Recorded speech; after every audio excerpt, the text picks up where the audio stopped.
নমস্কাৰ সকলোলৈ welcome back to our channel. আমাৰ এই ইউটিউব চেনেল যিটো হয় এডুকেট আৰ্মি সকলোলৈ স্বাগতম জনাইছোঁ আৰু নমস্কাৰ মোৰ ফালৰ পৰা। চ' আজি আমি পঢ়িম ক্লাছ 10ৰ যি চেপ্টাৰ নম্বৰ 1 ছায়েন্সৰ চেপ্টাৰ নম্বৰ 1 তাৰ আজি আমি কুৱেশ্যন আনচাৰ্ছখিনি চাম যি প্ৰশ্নাৱলী আৰু হেৰিত আছে, লগতে এক্সট্ৰা MCQ চাম। গতিকে ইম্পৰ্টেণ্ট হয় কিন্তু MCQখিনি বহুত ইম্পৰ্টেণ্ট হয় আৰু তোমালোকে MCQখিনি চাব পাৰিবা, নিজে আনচাৰ দিব চেষ্টা কৰিবা আৰু মইতো দিম, কিন্তু তথাপি তোমালোকেও দিব চেষ্টা কৰিবা যাতে তোমালোকৰ প্ৰিপেৰেশ্যনটো কেনেকৈ চলি আছে তোমালোকে গম পাবা, ঠিক আছে। আৰু ক্লাছ 10ততো গম পাইছা এতিয়া MCQ হৈ থাকে খালি, মানে বহুত ভয়ংকৰ টাইপ শুনিয়ে থাকা। চ' এতিয়াৰ পৰা প্ৰিপেৰেশ্যনটো ষ্টাৰ্ট কৰিলে পিছত গৈ বহুত প্ৰব্লেমৰ ফেচ তোমালোকে কৰিব নালাগে। চ' ব'লা ভিডিঅ'টো ষ্টাৰ্ট কৰা। আৰু ভিডিঅ'টো ষ্টাৰ্ট কৰাৰ আগতে তোমালোকে যদি চেনেলটোত নতুন হৈছে আৰু ভিডিঅ'টোত মানে এটা ফাৰ্ষ্টবাৰৰ বাবে ক্লিক কৰিছা, প্লিজ তোমালোকে চেনেলটোত এটা ছাবস্ক্ৰাইব কৰি দিবা, ভিডিঅ'টোত এটা লাইক কৰি দিবা প্লিজ। এইটো মানে মোৰ এতিয়া বহুত ইম্পৰ্টেণ্ট হয় আৰু বহুত জৰুৰী হয় মোৰ কাৰণে। এতিয়া অলপমান ছাপোৰ্ট কৰা তোমালোকে। নেক্সট আৰু বেটাৰ এডুকেশ্যন মই দিব চেষ্টা কৰিম, ঠিক আছে। এইবোৰ PDF বনাওঁতে বহুত সময় লাগে, প্লিজ তোমালোকে অকণমান ছাপোৰ্ট কৰা মোক। চ' ব'লা আজি এই ভিডিঅ'টো ষ্টাৰ্ট কৰোঁ। প্ৰথমতে প্ৰশ্নাৱলীৰ কুৱেশ্যন আনচাৰ্ছখিনি চাই লওঁ, ঠিক আছে। তাৰপিছত চাম এক্সাৰচাইজৰ, তাৰপিছত যি MCQ আছে সেইখিনি চাম আৰু MCQখিনি কুৱেশ্যন তোমালোকে দিব চেষ্টা কৰিবা। চ' প্ৰথম প্ৰশ্নাৱলীৰ যিটো কুৱেশ্যন, বায়ুত দহনৰ আগতে মেগনেছিয়ামৰ ফিতা এডাল পৰিষ্কাৰ কৰি ল'ব লাগে কিয়? চ' উত্তৰ যে মেগনেছিয়ামৰ ফিতা বায়ুত বহুদিন থাকিলে ইয়াৰ ওপৰত মেগনেছিয়াম অক্সাইড অৰ্থাৎ MgOৰ এটা বগা স্তৰ জমা হয়।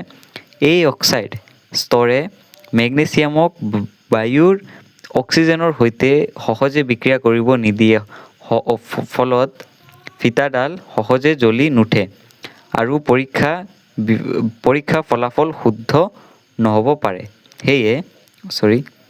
সেয়ে মেগনেছিয়ামৰ ফিতাডাল দহনৰ আগতে ষ্টেণ্ড পেপাৰেৰে পৰিষ্কাৰ কৰা হয়। ইয়াৰ ফলত অক্সাইডৰ স্তৰ আঁতৰি যায় আৰু বিশুদ্ধ মেগনেছিয়াম বায়ুৰ অক্সিজেনৰ সৈতে সহজে বিক্ৰিয়া কৰি উজ্জ্বল বগা পোহৰ উৎপন্ন কৰে, ঠিক আছে। চ' এইটো হ'ব তোমালোকৰ ইম্পৰ্টেণ্ট যিটো হয় ৰিয়েকশ্যনটো, এইটো হ'ব ৰিয়েকশ্যনটো। চ' এইটো তোমালোকে নোট কৰি ল'বা যে MgO 2MgO + O2 অৰ্থাৎ মেগনেছিয়াম অক্সাইড, ঠিকে। নেক্সট তোমালোকৰ দি দিছে যে মই কালাৰটো অকণমান চেঞ্জ কৰি লওঁ দেই। কালাৰটো কোনটো, এইটো চইচ কৰিম নে এইটো চইচ কৰিম? তোমালোকে নেক্সট ভিডিঅ'ত মই কোনটো কালাৰ চইচ কৰিম এটা কমেণ্টত জনাবা, মই সেইটো নেক্সট ভিডিঅ'ত এটা কমেণ্ট চাই, ঠিক আছে। যে তলৰ ৰাসায়নিক বিক্ৰিয়াবোৰ বাবে সন্তুলিত সমীকৰণ লিখা আছে। সন্তুলিত সমীকৰণ লিখিবলৈ 1 নম্বৰ দিছে কি, hydrogen plus chlorine gives hydrogen chloride.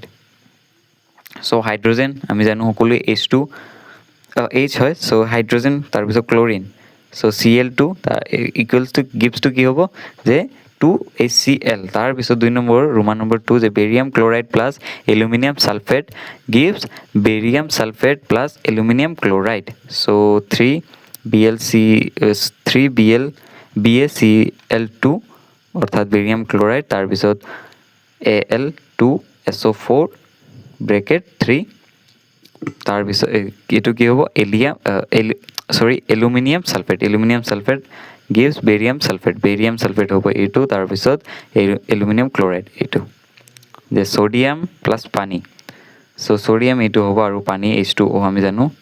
তাৰপিছত ছ'ডিয়াম হাইড্ৰক্সাইড প্লাছ হাইড্ৰজেন, চ' ছ'ডিয়াম হাইড্ৰক্সাইড প্লাছ হাইড্ৰজেনটো গেছ হৈ উৰি যাব আকাশ ফিলে, এনেকৈ উৰি যাব। হাইড্ৰজেনটো গেছ হয় মানে। তাৰপিছত 3 নম্বৰ দিছে যে অৱস্থিত চিহ্ন ষ্টেট চিম্বল সহ সন্তুলিত সমীকৰণ অৰ্থাৎ একুয়া, তাৰপিছত গেছ, চলিড, এইখিনি মানে এনেকৈ এইটো ব্ৰেকেট দি লিখিব লাগে। চ' এইটোৱে কৈছে।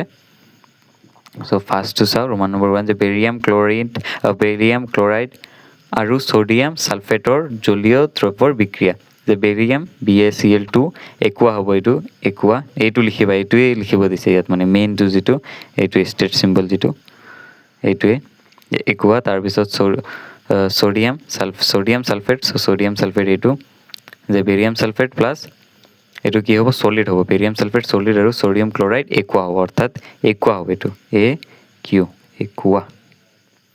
এইবিলাক তোমালোকে জানানে? কমেণ্ট কৰি জনাবাচোন মোক, আৰু দুই এটা কুৱেশ্যনো নিজে নিজে কৰিব চেষ্টা কৰিবা। তাৰপিছত এইটো আহিব বুলি কথা নাই যে ছডিয়াম হাইড্ৰক্সাইড আৰু হাইড্ৰক্লৰিক এচিডৰ বিক্ৰিয়া, ছডিয়াম হাইড্ৰক্সাইড এইটো একুয়া হ'ব। তাৰপিছত হাইড্ৰক্লৰাইড, তাৰপিছত হাইড্ৰক্লৰাইড এইটো ACl তাৰ একুয়া হ'ব এইটো। চ' এইটো গিভছটো হ'ব কি ছডিয়াম ক্লৰাইড আৰু পানী অৰ্থাৎ H2O এইটো লিকুইড হ'ব, আৰু ছডিয়াম ক্লৰাইড এইটো একুৱাছ হ'ব। নেক্সট আমাৰ ওচৰত আছে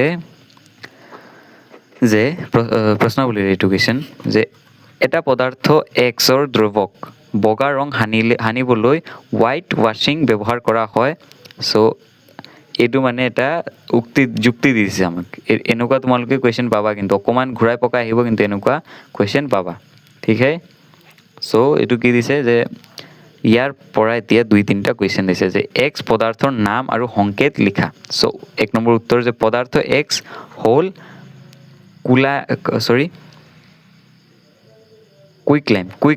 কুইকলাইম বা কেলছিয়াম অক্সাইড এইটো ৰাসায়নিক সংকেত হ'ব কি CaO, কেলছিয়াম অক্সাইড CaO। তাৰপিছত 2 নম্বৰ ৰোমান নম্বৰ 2 যে পানীৰ সৈতে পদাৰ্থ এক্সে কৰা বিক্ৰিয়াটো লিখা। যে পানীৰ সৈতে কেনেকৈ বিক্ৰিয়াটো কৰিব মানে। চ' কেলছিয়াম অক্সাইডত পানী যোগ কৰিলে কেলছিয়াম অক্সাইডত উৎপন্ন হয়, কেলছিয়াম অক্সাইড উৎপন্ন হয়। যে কেলছিয়াম অক্সাইডত পানী যোগ কৰিলে কেলছিয়াম অক্সাইড উৎপন্ন হয় বিক্ৰিয়াত। এই বিক্ৰিয়াত যথেষ্ট তাপ উৎপন্ন হয়, সেয়ে ইভলিউশ্যন এটা তাপবৰ্জী অৰ্থাৎ এক্সোথাৰ্মিক বিক্ৰিয়া। তাপ মানে হয়, তাপ ওলায়। চ' সেইটো ওলায় তাপবৰ্জী বিক্ৰিয়া। চ' এইটোৰ ৰিয়েকশ্যনটো ইম্পৰ্টেণ্ট হৈ পৰে।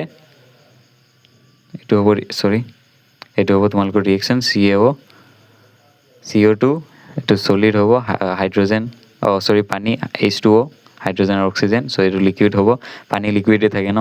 তাৰপিছত Ca, তাৰপিছত OH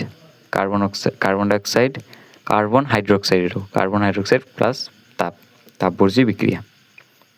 চ' নেক্সট এইটো কি দিছে আমাক যে এই কেলছিয়াম হাইড্ৰক্সাইডৰ দ্ৰৱকে চূণৰ পানী বোলা হয়। বায়ুৰ কাৰ্বন ডাই অক্সাইডৰ সৈতে বিক্ৰিয়া কৰি এই কেলছিয়াম কাৰ্বনেট গঠন কৰে, যাৰ বাবে দেৱাল উজ্জ্বল আৰু মজবুত হয়, ঠিক হে। চ' এইটো তোমালোকে ঘৰত ইস্তেমাল কৰা নে মোক জনাবা কমেণ্ট বক্সত।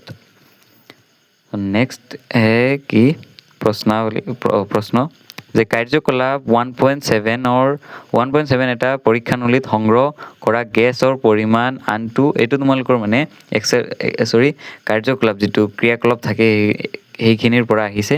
চ' সেইটো তোমালোকে এবাৰ চাই ল'বা ভালকৈ, আৰু তাৰপিছত এইটো আনচাৰটো চাই ল'বা যে পৰীক্ষানলীত সংগ্ৰহ কৰা গেছৰ পৰিমাণ দুগুণ কিয়?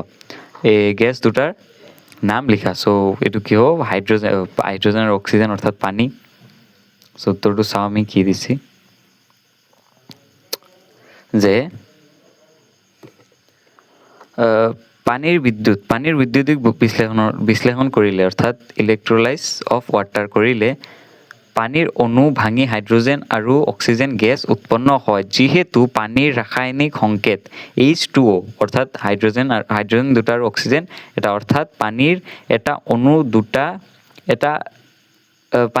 অণুত দুটা হাইড্ৰজেন পৰমাণু আৰু এটা অক্সিজেনৰ পৰমাণু থাকে। সেয়ে বৈদ্যুত প্ৰবাহত হাইড্ৰজেন আৰু অক্সিজেন 2:1 অনুপাতত অৰ্থাৎ 2:1 আয়তনৰ অনুপাতত উৎপন্ন হয়। গতিকে এই পৰীক্ষানলীত সংগ্ৰহ হোৱা হাইড্ৰজেন গেছৰ পৰিমাণ আনটো পৰীক্ষানলীত সংগ্ৰহ হোৱা অক্সিজেন গেছৰ পৰিমাণতকৈ দুগুণ। আৰু এইটো ৰিয়েকশ্যনটো সৰি এইটো ৰিয়েকশ্যনটো এইটো ইম্পৰ্টেণ্ট হৈ পৰে, চ' এইটো তোমালোকে নোট কৰি ল'বা। এইটো দি আছে যে মানে সুধিছিলে যে এইটো দুটাৰ নাম কি। চ' ফাৰ্ষ্টটো হ'ব কি, हाइड्रोजन और ऑक्सीजन। ठीक है, इसके बाद फिर से एक प्रश्नावली का क्वेश्चन आंसर्स है जे लूर गजा सॉरी जे लूर गजाल एटा कपार सालफेट अर्थात CaSO4 द्रवत डुबाई राखिले द्रवर ৰঙৰ পৰিৱৰ্তন ঘটে কিয়? চ' উত্তৰ হ'ব যে লু কপাৰতকৈ অধিক সক্ৰিয় ধাতু হোৱা বাবে লুহতকৈ কপাৰ ছালফেটৰ নীলা দ্ৰৱৰ পৰা কপাৰ অপহৰিত কৰে। ফলত লুহাই কপাৰ ছালফেটৰ সৈতে বিক্ৰিয়া কৰি আইৰণ 1 থাকে, এইটো আইৰণ 2 আৰু 1 নে আইৰণ 3 থাকে, এইটো চাই ল'বা এবাৰ পিৰিয়ডিক টেবুলত নোপোৱা তোমালোকে ক্লাছ 9ৰ এটা আছে সেইটোত পাবা হ'ব। তাৰপিছত ছালফেট অৰ্থাৎ FeSO4 গঠন কৰে আৰু কপাৰ ধাতু মুক্ত হয়। এই বিক্ৰিয়াৰ ফলত নীলা ৰঙৰ কপাৰ ছালফেট দ্ৰৱ লাহে লাহে পাতল সেউজীয়া হৈ পৰে। একে সময়তে লোহৰ গজালৰ ওপৰত মুগা বাদামী ৰঙৰ কপাৰৰ এটা স্তৰ জমা হয়। এইটো এটা অপসাৰণ বিক্ৰিয়া অৰ্থাৎ ডিছপ্লেচমেণ্ট ৰিয়েকশ্যন। ঠিক আছে, আৰু ৰিয়েকশ্যনটো কি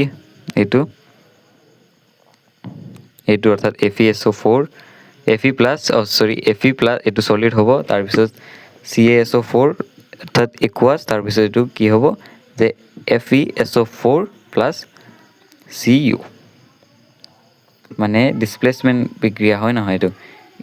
ইয়াক ডিছপ্লেচমেণ্ট কৰি দিলে, আইৰণে কপাৰক ডিছপ্লেচমেণ্ট কৰি তাৰ জেগাটো লৈ ল'লে আৰু কপাৰক মানে ছাইড কৰি পেলালে। গম পাইছানে?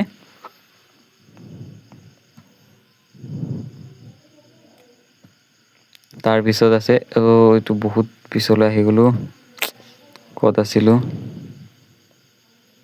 ইমান লিখি হৈ গ'ল ন ইয়াত, যে কাৰ্যকলাপ 1.10ত দিয়া বিক্ৰিয়াৰ বাহিৰে আন এটা দ্বি অপহৰণ অৰ্থাৎ ডুৱেল ডিছপ্লেচমেণ্ট বিক্ৰিয়াৰ উদাহৰণ দিয়া।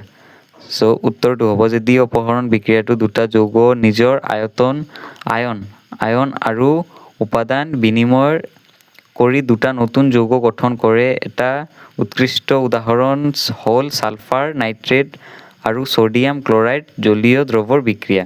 এইটো হ'ব বিক্ৰিয়াটো। ঠিক আছে, এইটো লিখিলেই হ'ব যে কনচেপ্টটো এতিয়া তোমালোকে এইটো নোট কৰি ল'বা যে ইয়াত চিলভাৰ নাইট্ৰেট আৰু ছ'ডিয়াম ক্লৰাইডে আয়ন বিনিময় কৰি ছালফাৰ ক্লৰাইড অৰ্থাৎ AgCl বগা অৰ্ধক্ষেপ আৰু ছ'ডিয়াম নাইট্ৰেট উৎপন্ন কৰে।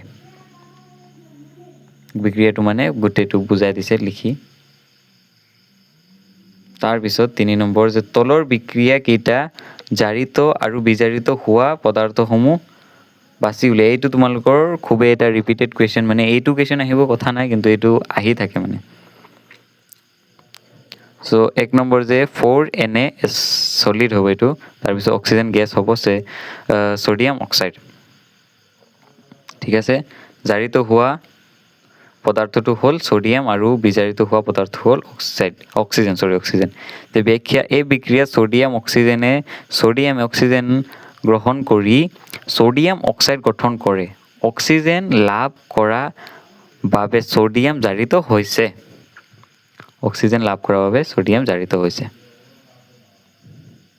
তাৰপিছত 2 নম্বৰ যে copper oxide plus hydrogen gives copper পানী অৰ্থাৎ H2O। জাৰিত হোৱা পদাৰ্থ হাইড্ৰজেন আৰু বিজাৰিত হোৱা কপাৰটো অক্সাইড। ব্যাখ্যা 2 লাইন লিখিলে হ'ব। এই বিক্ৰিয়াত হাইড্ৰজেনে অক্সিজেন লাভ কৰাৰ বাবে জাৰিত হয়, আনহাতে কপাৰ অক্সাইডে অক্সিজেন হেৰুৱাৰ কপাৰ ধাতুত পৰিণত হয় সেয়ে কপাৰ CuO বিজাৰিত হয় ঠিক আছে কপাৰ অক্সাইড বিজাৰিত হয়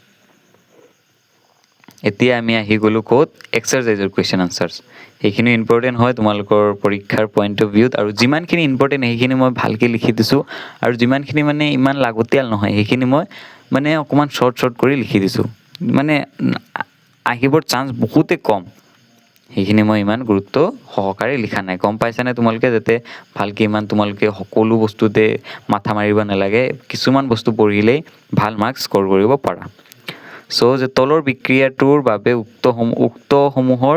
উক্তিসমূহৰ কোনকেইটা শুদ্ধ এইটো দি দিছে এতিয়া আমি আনচাৰটো দিব লাগে যে 2PbO সলিড ফৰ্মত থাকিব আৰু কাৰ্বন এটা lead অক্সাইড আৰু কাৰ্বন lead আৰু কাৰ্বন ডাই অক্সাইড উত্তৰ যে A আৰু B তোমালোকৰ যিটো পৰীক্ষা বুলি কৈছোঁ তোমালোকৰ যিটো মানে কিতাপ তাত অপশ্যনছখিনি থাকিব মই যিটো শুদ্ধ হয় সেইটোৱে দি দিছোঁ ডাইৰেক্ট 1 নম্বৰ A আৰু B lead বিজাৰিত হৈছে আৰু কাৰ্বন ডাই অক্সাইড জাৰিত হৈ এটা এই উক্তিবোৰ অশুদ্ধ ব্যাখ্যা আচলতে lead অক্সাইড বিজাৰিত হৈছে কাৰ্বন জাৰিত হৈছে ঠিক আছে তাৰপিছত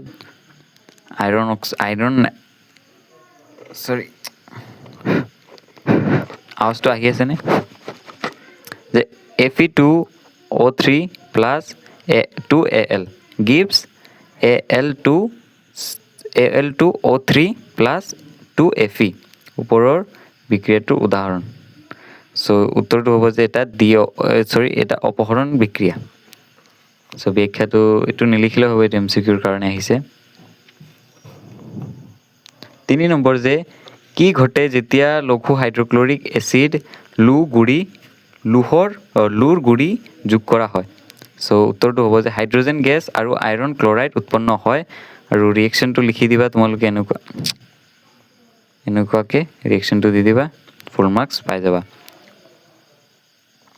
Fe প্লাছ অৰ্থাৎ iron plus 2HCl hydrochloric acid gives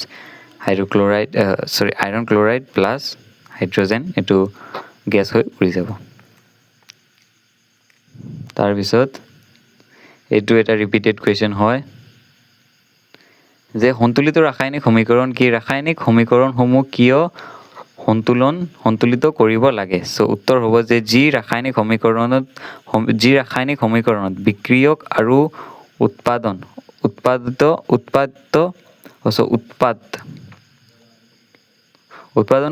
উভয় পক্ষত থকা প্ৰতিটো মৌলৰ পৰমাণুৰ সংখ্যা সমান থাকে তাক সন্তুলিত ৰাসায়নিক সমীকৰণ বোলে সন্তুলিত কৰাৰ কাৰণ ভৰ সংৰক্ষণ সূত্ৰ অনুসৰি এইটো হ'ব ভৰৰ সংৰক্ষণ অৰ্থাৎ নিত্যতা বিধি তোমালোকে এইটো লিখিব পাৰা যে ভৰৰ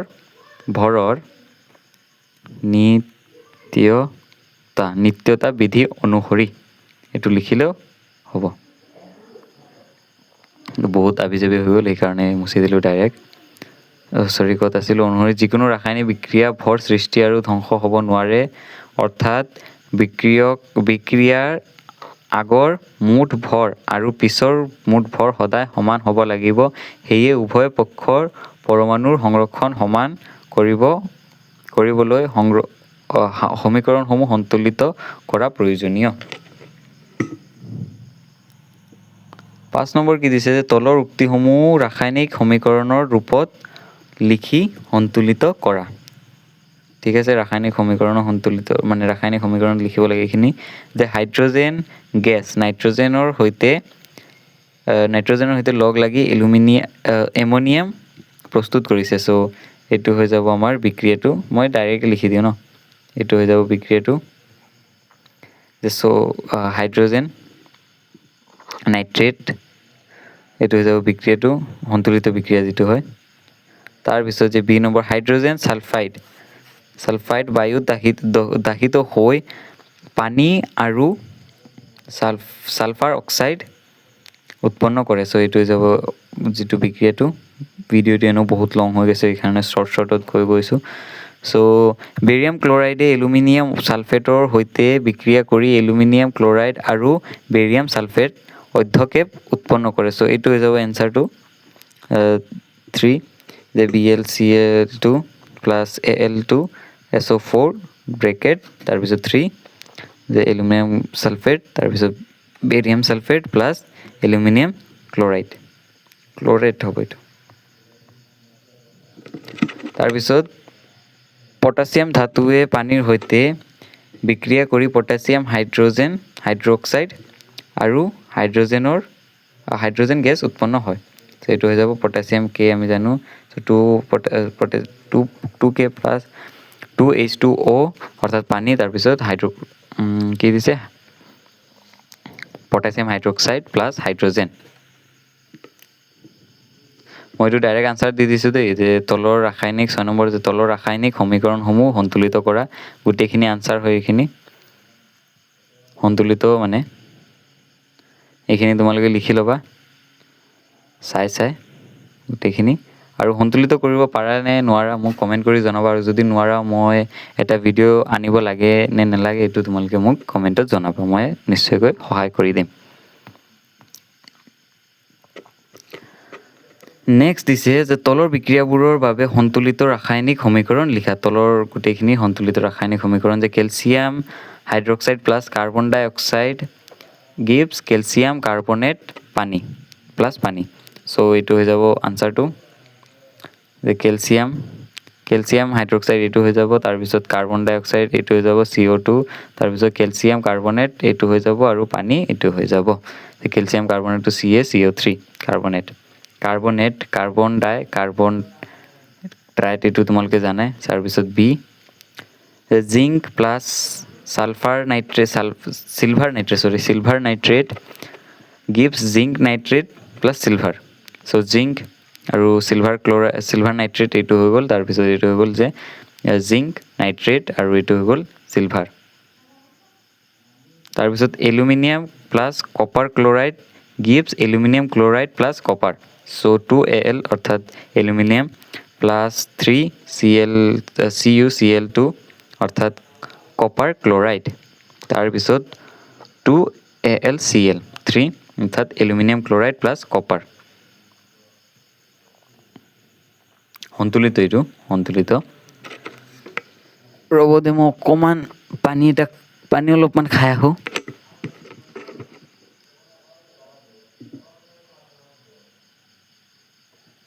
চ' নেক্সট কি আছে আমাৰ ওচৰত যে barium chloride barium sulphate potassium chloride.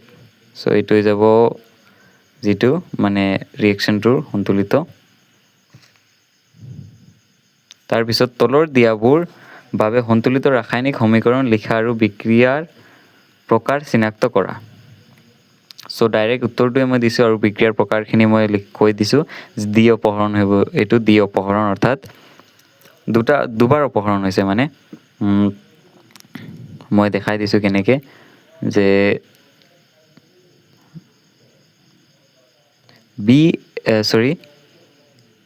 K2ৱে ইয়াত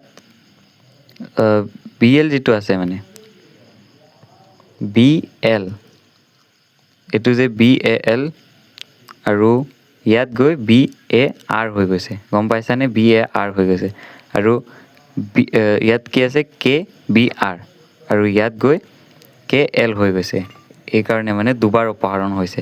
ইয়াৰ পৰা Brটো আঁতৰি গৈছে আৰু ইয়াৰ পৰা Alটো আঁতৰি গৈছে, Lটো আঁতৰি গৈছে সেইকাৰণে।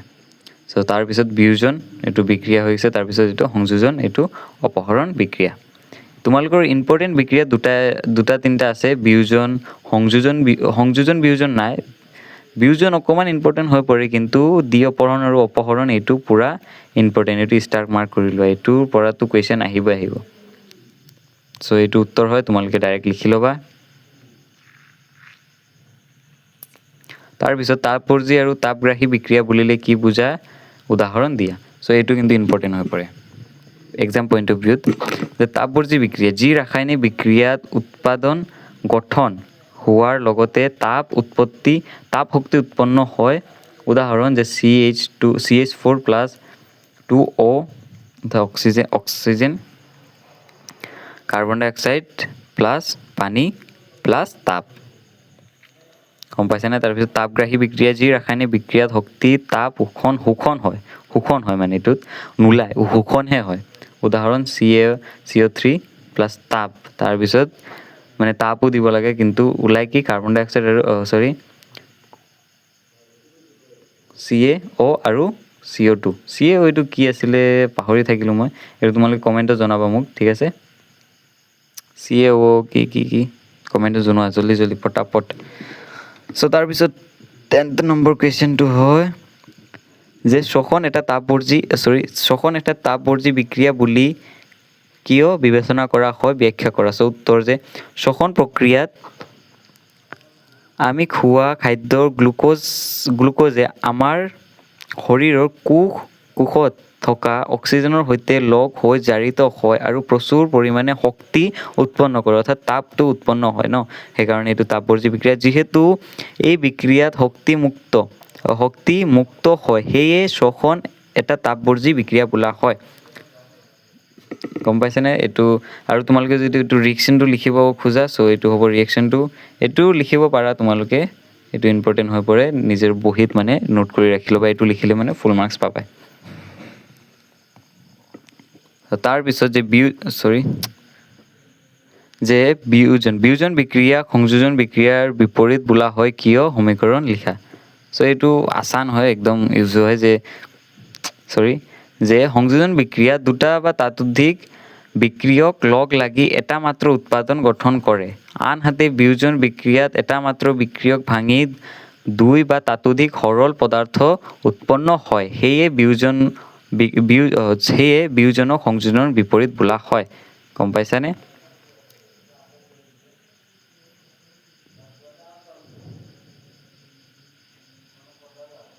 তাৰপিছত যে 12 নম্বৰ যে তাপ, পোহৰ আৰু বিদ্যুৎ শক্তিৰ সংগঠিত বিয়োজন বিক্ৰিয়াৰ একোটাকৈ সমীকৰণ লিখা। চ' তাপীয় যে CO3 তাপ দিলে কি হ'ব CaO প্লাছ CO2। তাৰপিছত আলোকীয় অৰ্থাৎ পোহৰ 2AgCl চিলভাৰ ক্লৰাইড। চ' এইটো কি হ'ব Ag পোহৰটো দিলে মানে এনেকুৱা হ'ব। আৰু তোমালোকক এটা কথা কৈ দিওঁ যে এইখিনি মানে ইম্পৰ্টেণ্ট হৈ পৰে এক্সাম পইণ্ট অফ ভিউ। তোমালোকৰ যি ইউনিট টেষ্ট হ'ব বা এনেই যিটো হ'ব মানে ইউনিট টেষ্টত আৰু নেক্সট যি বছৰেকীয়া পৰীক্ষা হ'ব আৰু HSLCৰ কাৰণেও এইখিনি ইম্পৰ্টেণ্ট হৈ পৰে। চ' সেইখিনি নোট কৰি ল'বা। তাৰপিছত বিদ্যুৎ যিটো আছে যে হাইড্ৰজেন আৰু অক্সিজেন অৰ্থাৎ পানী বিদ্যুৎ দি দিলে মানে এইটো হাইড্ৰজেন গেছ হৈ যায় আৰু অক্সিজেন তললৈ নামি আহে। অক্সিজেন উৰি যায় আৰু হাইড্ৰজেনটো হৈ থাকে। তাৰপিছত অপসৰণ আৰু দ্বি অপসৰণ বিক্ৰিয়াৰ মাজত পাৰ্থক্য লিখা। এইটো ইম্পৰ্টেণ্ট হৈ পৰে যে অপসৰণ বিক্ৰিয়া এটা অধিক সক্ৰিয় মৌলই আন এটা কম সক্ৰিয় যৌগৰ পৰা অপসাৰণ কৰে। আনহাতে দ্বি অপসৰণ বিক্ৰিয়াত দুটা যৌগৰ মাজত আয়নৰ বিনিময় ঘটে। চ' উদাহৰণ এইটো হৈ যাব। উদাহৰণ তোমালোকে দি দিবা জিংক, তাৰপিছত কপাৰৰ ছালফেট, জিংক ছালফেট আৰু কপাৰ হৈ যায়। তাৰপিছত এইটো মানে তাৰপিছত বেৰিয়াম ক্লৰাইড, তাৰপিছত ছ'ডিয়াম ছালফেট, এইটো বেৰিয়াম ছালফেট আৰু ছ'ডিয়াম ক্লৰাইড হৈ যায় দ্বি অপসৰণ বিক্ৰিয়াৰ উদাহৰণ। নেক্সট আমাৰ লগত আছে যে চিলভাৰৰ পৰিশোধন চিলভাৰ নাইট্ৰেট দ্ৰৱৰ পৰা চিলভাৰ আইৰণ কৰোঁতে কপাৰ ধাতুৰ দ্বাৰা অপসৰণ সংঘটিত কৰা হয়। জড়িত বিক্ৰিয়াটো লিখা। চ' এইটো হ'ব বিক্ৰিয়াটো, তোমালোকে এইটো নোট কৰি লোৱা যে কপাৰ প্লাছ চিলভাৰ নাইট্ৰেট, তাৰপিছত কপাৰ নাইট্ৰেট এইটো তোমালোকে লিখি ল'বা। চ' নেক্সট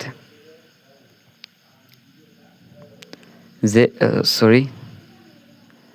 15 নম্বৰ অৰ্থাৎ 15 নম্বৰ কুৱেশ্যনটো অধক্ষেপণ বিক্ৰিয়া মানে কি বুজাই লিখা। উদাহৰণ দি ব্যাখ্যা কৰা যে যি ৰাসায়নিক বিক্ৰিয়াত এটা অদ্ৰাব্য কঠিন পদাৰ্থ উৎপন্ন হয় যায় দ্ৰৱৰ তলত জমা হয় তাক অধ্যক্ষেপণ বিক্ৰিয়া বোলা হয়। উদাহৰণ BaCl2 plus NaSO4 plus BaSO4 plus CaCl অৰ্থাৎ NaCl sodium chloride, barium chloride plus sodium sulfate plus barium sulfate gives barium sulfate plus sodium chloride. So তাৰপিছত 16 নম্বৰ অক্সিজেন লাভ আৰু হেৰুৱা সংজ্ঞাৰে তলৰ পদসমূহ ব্যাখ্যা কৰা জাৰণ বিজাৰণ। চ' জাৰণ ফাৰ্ষ্টত জাৰণ দি দিওঁ যে অক্সিজেন লাভ কৰা প্ৰক্ৰিয়া যেনে 2mg plus O 2mg plus O gives 2mgO. তাৰপিছত বিজাৰণ যে অক্সিজেন হেৰুৱা প্ৰক্ৰিয়া যেনে CuO প্লাছ হাইড্ৰজেন অৰ্থাৎ কপাৰ অক্সাইড প্লাছ হাইড্ৰজেন। চ' কপাৰ আলাদা হৈ গ'ল আৰু পানী বনি গ'ল অৰ্থাৎ H2O হাইড্ৰজেন আৰু অক্সিজেন।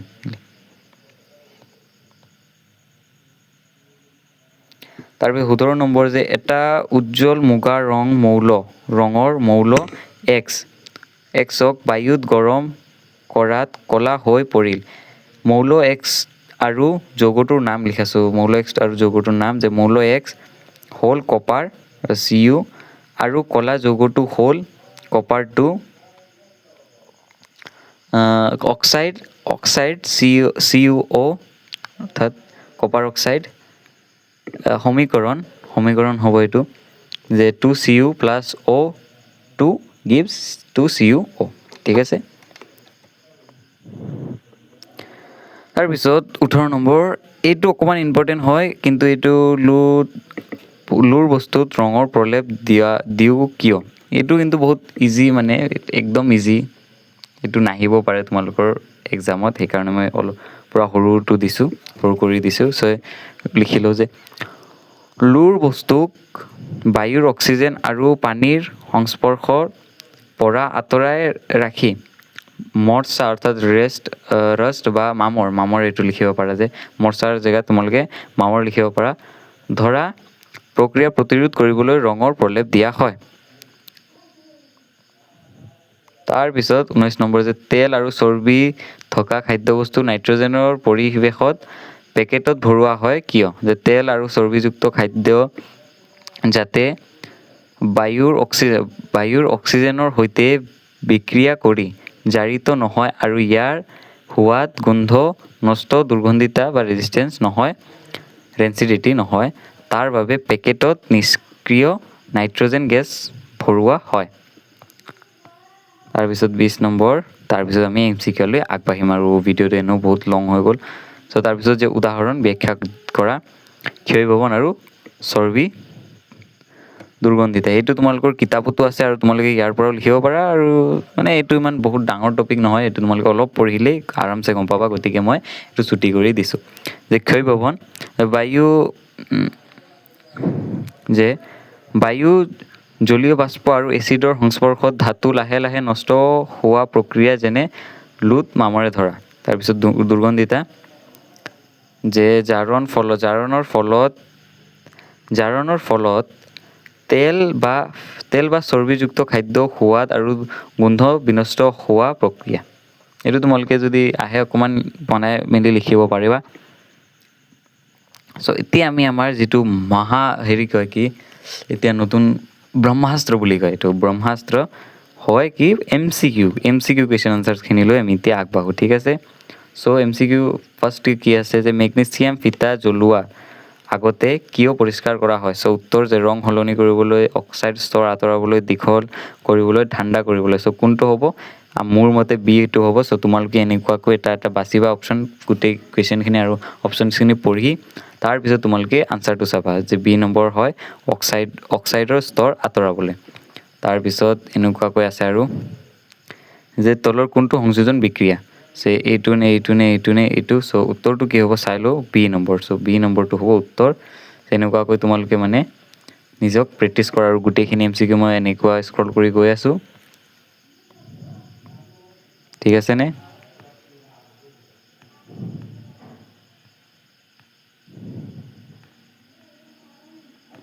লাহে লাহে গৈ আছোঁ আৰু তোমালোকে এইখিনি পূৰা প্ৰেক্টিছ কৰিবা দেই এনেই চাই ল'লে আৰুতো কাম নাই ভালকৈ তোমালোকে মিলাই লিখিলেও লিখিবা বা স্ক্ৰীনশ্বট মাৰি ৰাখি থ'বা যাতে মানে ইমান লিখি টাইমটো লছ কৰিব নালাগে আৰু তোমালোকে মেট্ৰিকত গম পাইছানে যে অসমীয়াত যদি অসমীয়া ছাবজেক্টত লেটাৰ আনিব খোজা তেতিয়াহ'লে ৰাইটিংটো কিন্তু বহুত ফাষ্ট হ'ব লাগিব চ' ৰাইটিংটো ফাষ্ট কৰিব হ'লে কি কৰিব লাগিব লিখিব লাগিব আৰু এতিয়াৰ পৰাই লিখা ষ্টাৰ্ট কৰি দিয়া মানে তোমালোকৰ যদি লিখাটো ইমান ফাষ্ট নহয় নহ'লে কিন্তু পিছত গৈ বহুত প্ৰব্লেম হ'ব আৰু পিছত মানে পঢ়িব সময় নোপোৱা চ' আজিৰ ভিডিঅ'টো ইমানলৈকে বাই বাই চ' প্লিজ তোমালোকে যদি ভিডিঅ'টো ইমানলৈকে আহিছা ছাবস্ক্ৰাইব এটা কৰি দিবা বহুত মেহনত লাগে বহুত কষ্ট লাগে এনেকুৱা ভিডিঅ' বনাবলৈ আৰু ইমানেই ক'ম যে এটা প্লিজ এটা ছাবস্ক্ৰাইব লাইক আৰু শ্বেয়াৰ এটা কৰি দিবা ইমানখিনি কৰিলোঁ তোমাৰ কাৰণে আৰু তোমালোকে ইমানখিনি কৰিব নোৱাৰা নেকি চ' বাই বাই আৰু ভালকৈ পঢ়া ক্লাছ 10ত আছা